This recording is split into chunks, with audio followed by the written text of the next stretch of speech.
Hello everyone, this is Revati for Kat Scrappiness. Today I'm introducing a fun interactive die set from our new coffee release. It's called Mason Jar Shaker Die Set. Well, there are so many fun elements in this set, perfect for your one layer cards and also for exciting interactive shaker cards. There are a total of 10 die cut pieces that you can create using this die set.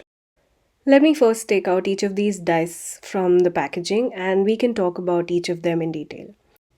I have this mason jar, one which is a solid piece with an intrinsic stitched border all around the jar.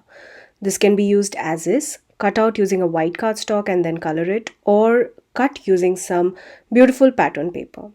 Next, I have this little half cut lemon piece, which would be perfect to create some lemonade themed cards along with our mason jar.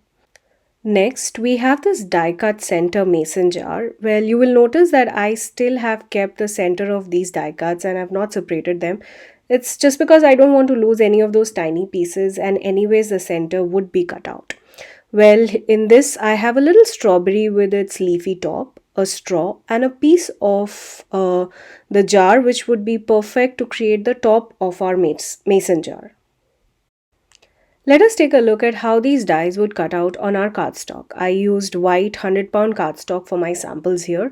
These dies are really sturdy and can go well with most of our die cutting machines. First, I have these mason jars, both the solid and the die cut shaker piece, both of which measures a little more than 3¼ inches in length and 3¼ inch in width. The die cut shaker piece fits perfectly onto our mason jar. This little piece here can be used as a banner piece or maybe a label to name a drink or hold the die cut lemon piece, or even, well, you can stamp a sentiment on it.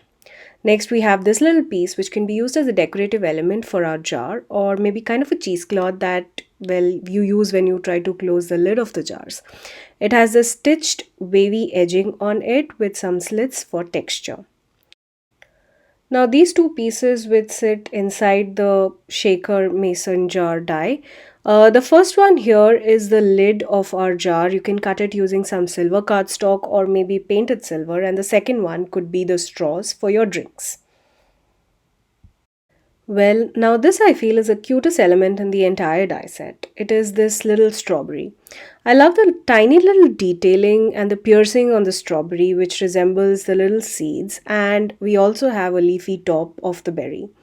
You will later see in the video where I have colored these little strawberries using shades of red alcohol markers and green for the leafy top. Last but not the least, I have this lemon slice which had a solid round and a pinwheel shaped skeleton to create a perfect half lemon or lime. The die also cuts out tiny little triangle pieces of the pinwheel shaped lemon which can be used to add texture to our card. You could use these tiny little triangles using the die inlay technique or pop them up using some tiny pieces of foam squares. Adding these triangles on the lemon would be a perfect way to embellish our card. Here's an example of a card project that I created using the mason jar shaker die set. I cut out the solid jar using pattern paper and stuck the die cut shaker using foam tape, filling it up with all those beautiful shaker elements.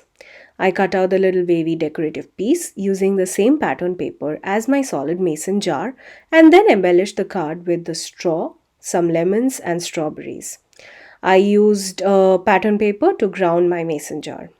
All of the embellishments and the pattern papers are by Kat Scrappiness. For more information on all of these products and to purchase them, you can visit the link in the description box below. Until next time, stay safe.